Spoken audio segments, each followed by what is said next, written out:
And Lord, I pray that you give me the words that you want spoken, to get into your word and look deeper into the meaning and the intent that you had when you wrote your word. Father, I ask all these things in Jesus' name. Amen. Amen. Well, believe it or not, you may not realize this, we live in a desert right here. The USDA has declared Ziba County a food desert.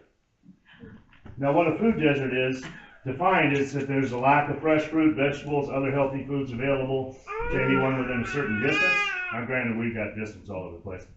And the substitution then of processed food, sugar, high fat, high cholesterol, all that kind of stuff.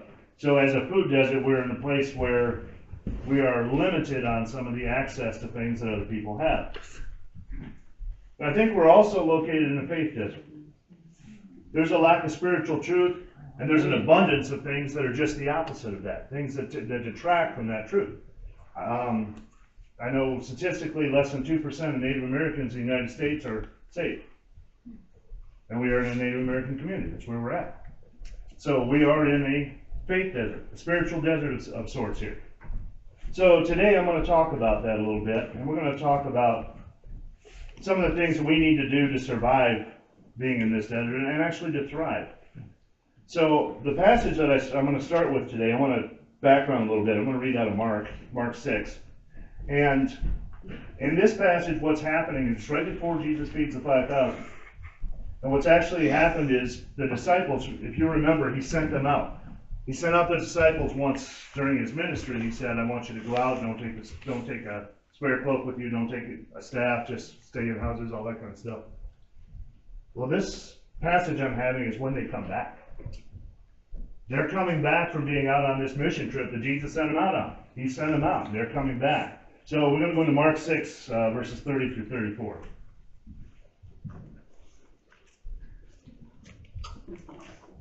Is it stuck on your feet? Oh, there it is. It's a pretty long passage, but I'll go through it here. The apostles gathered around Jesus and reported to him all that they had done and taught. Then, because so many people were coming and going that they did not even have a chance to eat, he said to them, come with me by yourselves to a quiet place and get some rest. So they went away by themselves in a boat to a solitary place. But many who saw them leaving recognized them and ran on foot from all the towns and got there ahead of them. When Jesus landed and saw a large crowd, he had compassion on them, because they were like sheep without a shepherd. So he began teaching them in many things. This passage is going to come, all the points I'm going to talk about today are going to come from this passage, basically. But I want you to look at a couple of things. First of all, it talks about how they reported to him, and then it goes down. As we go down, it says, come with me by yourselves. They went, but then they were surrounded by people again. And then Jesus had compassion. And when he had compassion, he began teaching. And that's the example I want us to look at and think about. Okay, so the first point I want to bring up is the fact that we need to know that we're going to be held to account. When the disciples came back, the first thing they did is they went back and they told Jesus what had happened. By going back to the one who sent them out, they were giving an account for what they did. And each one would have been individual. Everybody had their own experiences. They didn't go as a group of 12. They went out in different directions. So when they came back and giving the report, there's going to be a different report for everybody. Everybody's going to have a different experience, going to have different things. Even if two people were together at the same place, they're going to say different things. They notice different things. You get two witnesses to anything, and they're going to see different things and say different things. But in the end, they were all held to account. They were all held to account with Jesus. We're going to be the same way. Romans 14, 11 through 12 says, it is written, as surely as I live, says the Lord, every knee will bow before me, every tongue will acknowledge God. So then, each of us will give an account of ourselves to God. Each of us eventually are going to be held to that standard where God put you in the place where you were, and what'd you do with it? I sent you out, what'd you do with it? Another one. 2 Corinthians 5:10 says, for we must all appear before the judgment seat of Christ, so that each of us may receive what is due for us, due us for the things done while in the body, whether good or bad. As these disciples came back, It doesn't mention that anybody came in fear. They came in joy. They came talking about what they taught, what they did, demons cast out, all the things that they did, they talked about. It wasn't in fear that they came before Jesus. It didn't say somebody held back to the back and didn't want to say anything. All it said is that they came with great joy telling him the things that happened. There's another example for us. Another thing we can look at and see, okay, he sent them into places. Remember, one of the things he told them to do is if they were rejected, shake the dust off your sandals. So he set them out with the knowledge that you may not be accepted everywhere, but don't stop going. Shake the dust off your sandals, go to the next town. Don't stop just because you get a little rejection. Keep going. So they're going to come back and they may have stories of rejection, but then they kept going. When we look at ourselves here and where we're at, sometimes it may feel like you're getting rejected a little bit. You may feel like, you know, this is not for me, this is uncomfortable, this is not really what I pictured, and maybe it's not my job to do this, maybe it's somebody else's role to do this. And that's not what God says. When Jesus gave the Great Commission, he said, go through to all people. Go and tell them. Each individual's responsibility, their own free choice will decide whether or not they accept you. But that wasn't the job. It didn't say go forth and force everybody to be saved. It said go forth and share the word of God. Share the word of God, let it go. And then we're going to be held accountable for that. We're not accountable for anybody else's salvation but our own. But we are accountable for what we do with our salvation. Where we go with it. When we stand before God, he's going to ask you, what did you do for me? We're going to stand there, we're going to be looking at him, and we're going to know that's the question coming.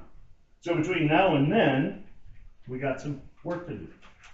Knowing that account is going to be called is the first point I want to bring to us. The second thing I want to bring up, Pete, is that in that you got to watch for burnout.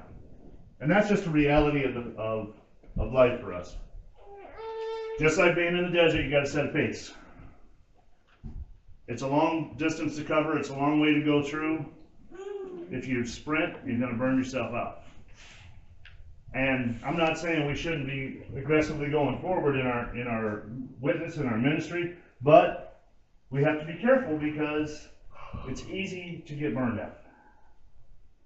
If you run into a couple of villages that are dust shaking off your feet, it'd be easy to say, I don't want to go anymore. Look at Jonah. Jonah was being sent to a place where there was no believers. And he said, I don't want to go. I do not want to go to that place. They don't deserve to be saved. Look at them. They don't deserve it. God said, no, I didn't ask you to make a decision on whether somebody deserves it or not. I just want you to go. And Jonah fought it. And in the end, even out of spite, he said, all right, I'll finally go. And Nineveh was saved. We know that biblically. It would have been easy. It's easy for us to do the same thing, to burn out and say, you know what, I have tried. I have tried for years. I have done everything I can, and it just seems to fade away. Every time we do something, we get a bright light, it seems to darken again. Don't let the burnout get a hold of us. We need to watch for that. We need to rest and recover. That's what Jesus said to his disciples. Pete? Mark 6:31-32, which we already read through, it says, because so many people were coming and going, they didn't even have a chance to eat. He said to them, come with me by yourselves to a quiet place and get some rest. Now, there's one good thing about this passage that you have to watch for, too. And this is almost the reverse of the burnout of being rejected. This is the burnout of having too much to do. So many people were coming and going to them. And Jesus said, let's get a little space here. Give you guys a chance to rest. So they went away by themselves on a boat to a solitary place. Jesus did that in his own ministry often. He went away and spent time with God and just got away from the crowds. He disappeared. He went and recharged his batteries before people were asking more from him. One of the things you will find if you get involved in ministry and you have that revelation, we pray for revival a lot. We pray for revival. We want a change. One of the things we have to watch for is if we get a sudden flood, which I'm going to talk about next, that could burn you out too. You can feel overwhelmed because people need you. I have no doubt Jesus at times was just tired, just bone tired. But people kept coming. You got to pace yourself a little bit. Matthew 11, 28-30 says, "Come to me, all you who are weary and burdened, and I will give you rest. Take my yoke upon you and learn from me, for I am gentle and humble in heart, and you will find rest for your souls. For my yoke is easy and my burden is light." Part of our ministry, part of our Christian walk, part of our evangelism, our sharing of the gospel, is the understanding of the fact that it's not about us, it's about God. When we burn out, it's because it's about us. When we can no longer go forward, it's because it's about us. Because if it's about God, we can turn around and look at things like this passage and say, hey, I need energy, and God will give it to you. I need strength, God will give it to you. I need rest. I just need some peace. God will give it to you. When we burn out, it's, I can't do this anymore. There's, I forgot the statistics now. I looked them all up, but I forgot and didn't write them down. There is a massive amount of burnout with pastors in the United States right now, especially in smaller churches. It's frustrating. It's frustrating to know that you're not seeing all that much fruit, no matter how hard you're farming. There's a local pastor here not that far away. Jane meets with his wife, and they struggle in their church a lot. There's not a whole lot going on. The community, the area they're in, a lot of politics going on. He said usually the only time we have extra people in church is because they're mad at some other pastor somewhere or some other church, so they come to our church just to show them up. So you know somebody's showing up just because they're doing it out of spite because they're mad at somebody else. That's a hard thing to do. You're not growing in your church if the only thing you get is people that are holding a grudge. And that is tough. That's a tough place to be. It's tough when we look at churches and we see that the growth is not as fast as we want or as strong as we want. Sometimes that's tough to handle. God says, come back to me. It's not about you. It's about me. Isaiah 40, 28-31. I love this one. "Do you not know, have you not heard? The Lord is the everlasting God, the creator of the ends of the earth. He will not grow tired and weary, and his understanding no one can fathom. He gives strength to the weary and increases the power of the weak. Even youths grow tired and weary, and young men stumble and fall, but those who hope in the Lord will renew their strength." You all know the story of Elijah picking up his robes and running ahead of horses. God's strength is something that is promised in this verse. He gives strength to the weary and increases the power of the weak. Again, going back to the analogy of the desert, I'm thinking about the desert. Spent a little time in Africa, spent a little time in Arizona, spent some time in some desert areas, did some training when I was in the military. We went into desert type areas. And you got to pace yourself, and you got to be smart, and you got to reserve things. You got to do all these kind of things. But if you are there long enough, there will come a time when you run out, and there's just nothing left in your tank. And God says, I know that. I know that you will be weary. When he says he gives strength to the weary, that's the acknowledgement of the fact that there will exist. We will get tired. You're in a place where you're going to get tired. That's okay. I'll refill you. There's places where you're going to go and you feel like there is no water, there is no life, there is no anything left. God says, turn back to me and look. And there's an oasis. Now, an oasis in the desert, here's a geography teacher in me coming out. An oasis of the desert is an underground spring that pops up in some place that shouldn't exist. All of a sudden there's water, and when there's water, there's plants and there's trees and there's all this stuff. It's like a little tiny jungle in the middle of the desert. It's a very special thing. And when you go into countries that are mostly desert, like places like Saudi Arabia and places like that, when you get into the empty quarter areas that have hundreds and hundreds and hundreds of miles of desert, to find something like that in the middle of it, it's a gift. And God says, I'll be that oasis. I'll be your cool drink of water. I'll recharge your batteries. When it's necessary, I'm here. If you feel like your weight is too heavy, ask me. I'll lighten your load. I saw a great image today. There was a monument built in the middle of a desert in Chile. And the people around there, there's mining and stuff going on, but it's just nothing but the desert. It's flat sand. That's all there is. And they had someone come out and they said it's taller than a goalpost in an NFL stadium. There's just this giant cement hand sticking up out of the sand. They poured this steel reinforced hand sticking out of the desert. I thought, oh, that's pretty cool. And then they said that that's actually a sequel. Because if you go, that's in Chile, and if you go to the other side over to Uruguay, the same artist did a right hand sticking up over there. So there's a right hand over here, and if you go to the other side of the continent, there's a left hand sticking up over here. So that's pretty cool. That's a pretty neat idea. It's neat imagery to me, this giant hand sitting there. But of course, what does the world do with it? Every single year, the people in that community with that hand in the desert have to go out and scrub off all the graffiti and all the nastiness and all the stuff that's put on. God will help you when you're feeling like it's too heavy. The reason he says his yoke is light is not because what we're doing is going to be lightweight, but simply because of the fact that he's shared. If you go into a little farming imagery here, you ever seen an oxen yoke? They're not solo. Oxen are always driven as a team. You don't take one and drive it like a single horse down the road. You've never seen a cow, although Delarosa's may come up with a cart for their cow. I don't know. It's possible. See that blue cow pulling Gabby around the yard. I can see that. Or maybe a sled in the wintertime. But when you see an oxen yoke, there's always two. It goes across two of the ox, one on each side. And that's what they talk about. Yoke is heavy, yoke is light. If you see those are tough looking, that's heavy wood. They do that on hardwood for a reason, because that's what they hook the tongue to and that's what pulls. So it's a heavy piece of wood sitting on there.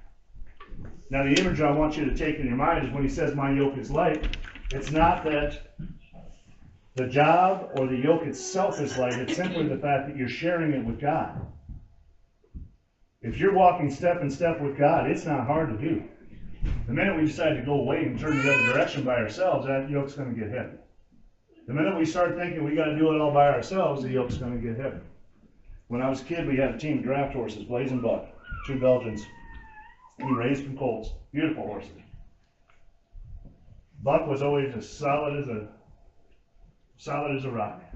And Blaze was the one that would run forward into the harness and then pull back on the harness. Then run forward in the harness and pull back on the harness. Buck was like a tractor. You'd get him started and he'd go.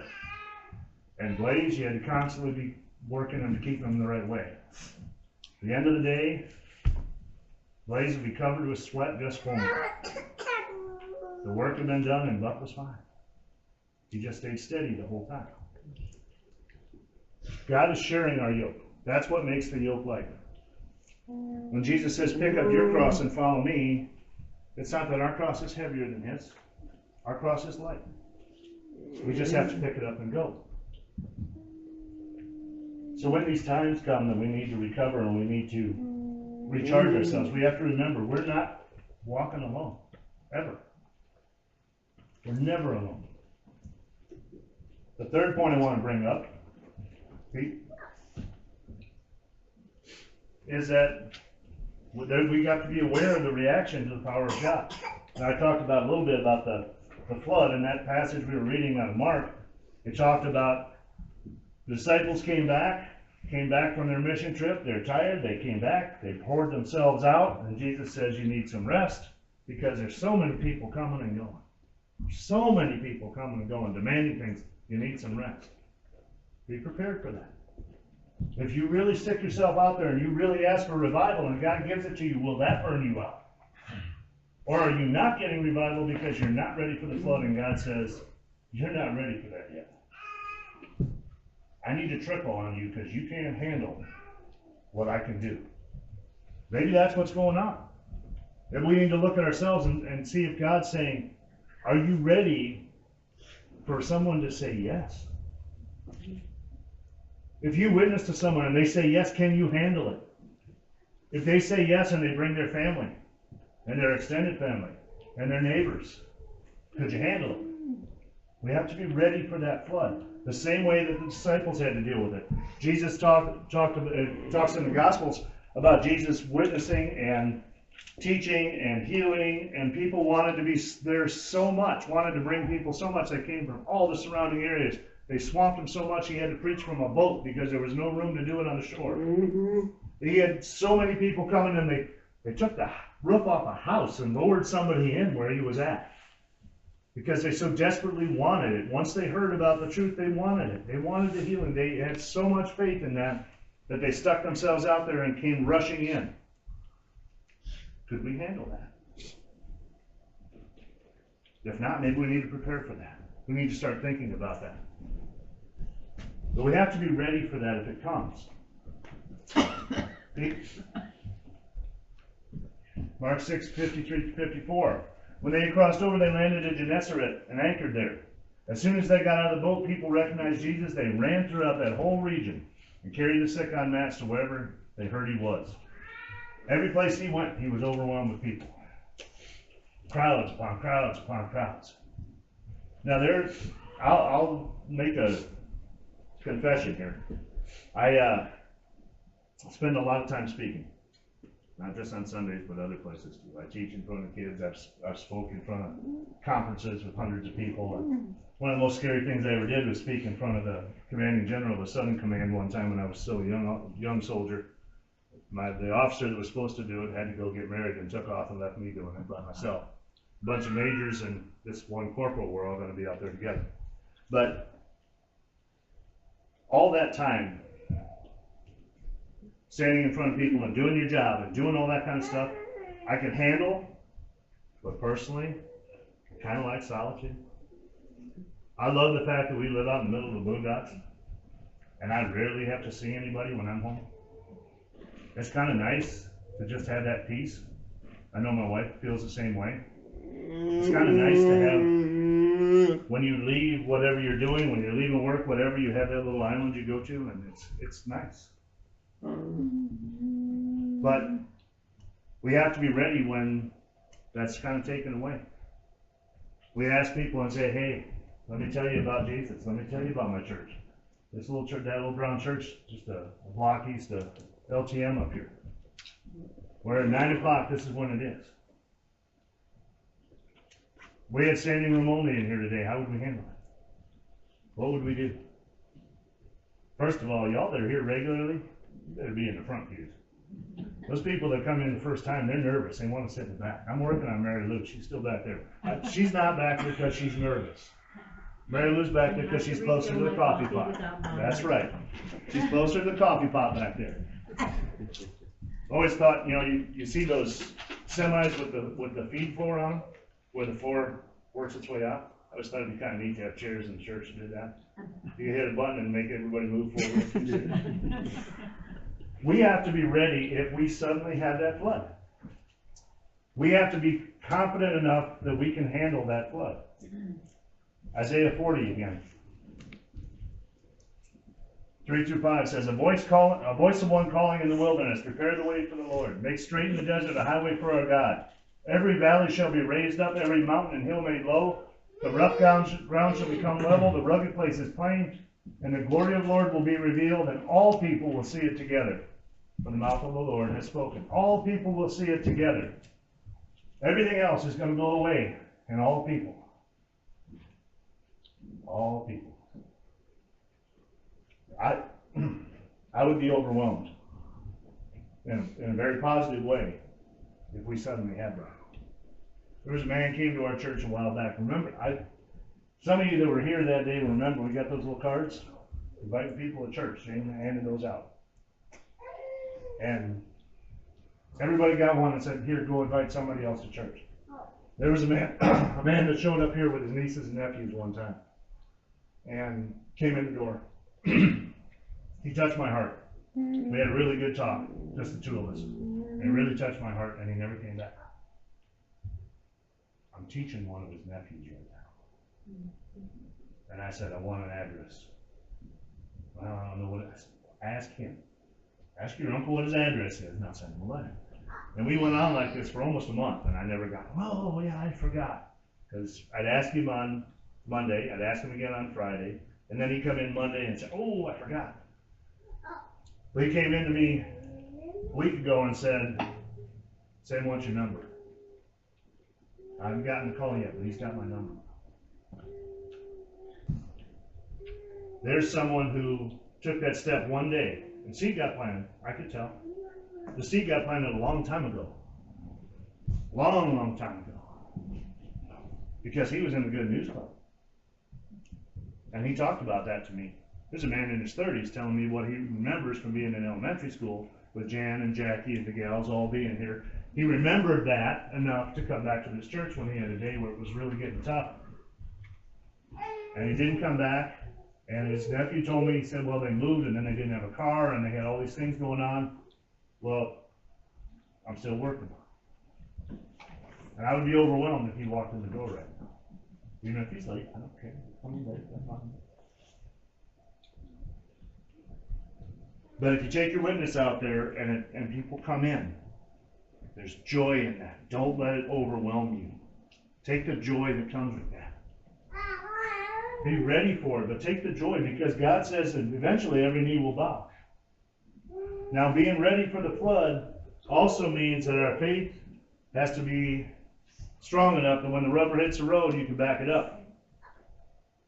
It's easy sometimes to go out and during VBS talking to young kids, tell them the story because they're just rapt. They're listeners. They're going to sit there. They're so excited. They're listening. That's easy. But 25 years later, when that same kid comes back and he's an alcoholic, and he's dealing with addiction, and he's dealing with all sorts of things in his life, and things are going hard, and it's like, that's when your faith, where the rubber hits the road there. That's the challenge that comes up.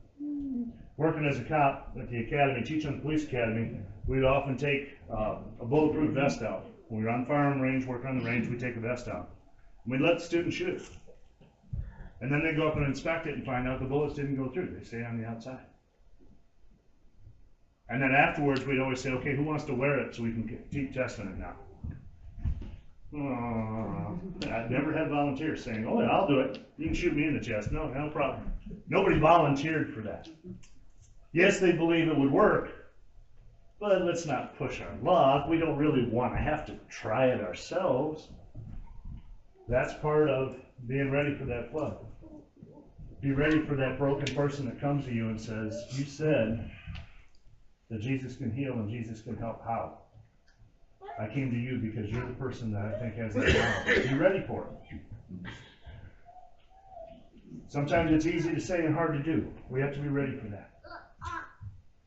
And the last point I want to bring up is that we always have to be ready to watch for that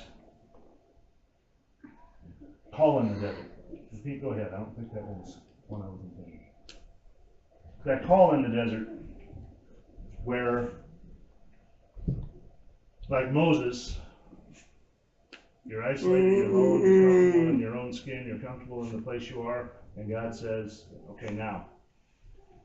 And Moses says, wait a minute, I'm not a good speaker. I'm not the guy you want to send. And God says, no, now.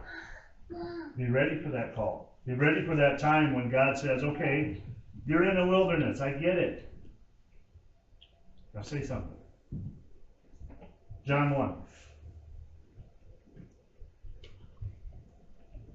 John replied in the words of Isaiah the prophet, I am the voice of the one calling in the wilderness. Make straight the way of the Lord. There's a reason that wilderness is involved in the Bible a lot, I think. Because it causes us to focus, causes us to strengthen ourselves to God. It causes us to lean on God more. If you're not being challenged, you don't need God as much. When the Israelites left Egypt, they didn't go from Egypt across the river and just jump into Canaan and have everything they wanted. God said, wait, you got to be in the wilderness for a while. I'm going to take you out of Egypt. I'm going to run you through the wilderness where you learn to lean on me, where I get a chance to talk to you and get your undivided attention because there ain't nothing else out there. You're in the desert. You need to rely on me. I'm going to give you manna. I'm going to give you water. I'm going to do the things that you need. But in that time period, you're going to listen to me. You're going to hear my voice. And we know the story in Exodus how the Israelites went back and forth on that. Moses stayed true all the way through. He heard that call and he stuck with it. Deuteronomy 32:10.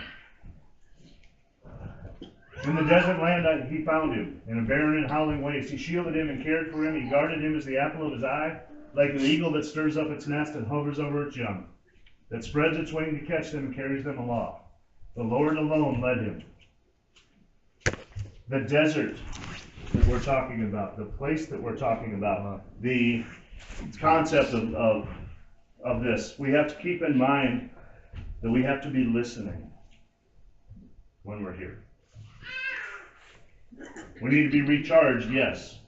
We're going to be accountable, yes. We need to be ready for the flood of things that come, but we also have to be listening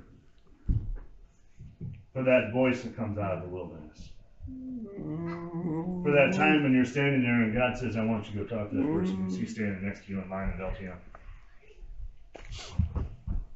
Well, that wasn't my choice. God says, I don't care what your choice is. I just told you to do something. Well, I'm not really good at it. Yeah, Moses, I know.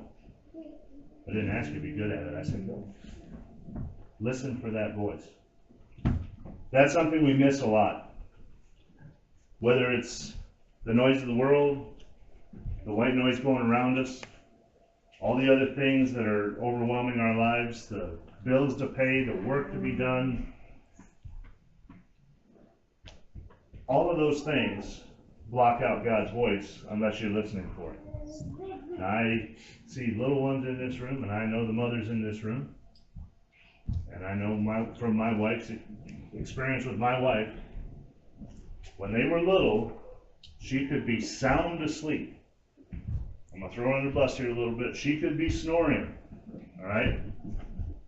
And the smallest peep from one of those babies, she'd jump up in the air and run. She knew the sound of her baby's voice, and she listened. She would hear that. And the first time I heard it was when she got off the bed. I'd feel her moving. I go, oh, there's a baby crying. Couldn't hear that. One of those things dads do. We're not as in tune. Understanding that voice, hearing that voice. I can be anywhere in a crowd of people, and if I heard one of my kids call my name, I know who it was. I recognize that voice. Can you do that with God? Do you recognize his voice to the point that you turn around and say, like Samuel, here I am. Little boy, Samuel, oh, here I am. Are you hearing God when he talks? Living in this desert and dealing with what we're going to deal with and being who we are, where we are right now, today, in this world, in this place, we need to be listening. And that voice is not going to come necessarily as a big thunderclap. If God struck us all down for not doing things right, we wouldn't be standing here. I definitely wouldn't be up here right now. It's not how God talks. He talks in a way that if you're listening, you hear him. This is one of my favorite passages from the Bible. There was a movie once that had little kids to saying this, and I thought it was so awesome. But God is talking to Elijah. And Elijah is one of the most powerful prophets in the Bible.